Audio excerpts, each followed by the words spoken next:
Britain is not complicit in the genocide in Gaza, it's a participant and has been from the beginning. And one of the main elements of that has been the daily spy flights that were sent from RAF Akrotiri on Cyprus, the UK base there, over Gaza for 5 hours a day for over a year, starting in December 2023.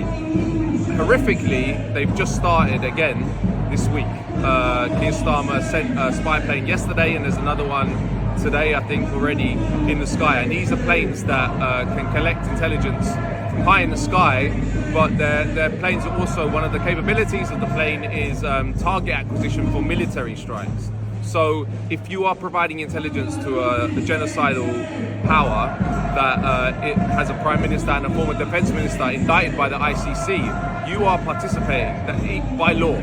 So what we need to see is British ministers, I believe, indicted by the ICC as well. And we need to see Britain referred to the ICJ and they need to join Israel in the on the genocide case, because nothing I've talked about here, and there's many other elements of it, is covered in the mainstream media. The stuff I've told you, we're still scratching the surface. That's mostly the work that we were doing at Declassified and I was doing at Declassified.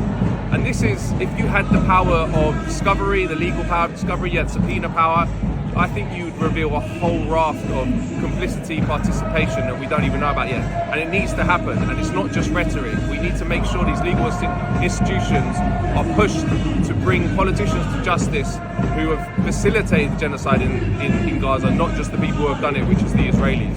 So there's many elements. There's also a UK spy team that was sent to Israel early on in the genocide to help them with their targeting in Gaza, I believe.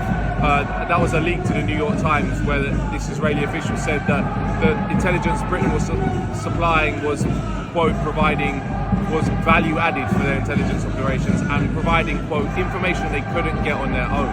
And then there's obviously the arms as well, and the F-35, which we produce 15% of. The F-35 has been pummeling Gaza for 18 months, and also pummeling Lebanon, and we didn't include that in the weapons suspension. So it's a tripartite genocide. It's the US, UK, Israel, and we need to see all the people who have participated in this, ministers, and also the people on the ground in the US, in the UK military and the intelligence agencies, indicted.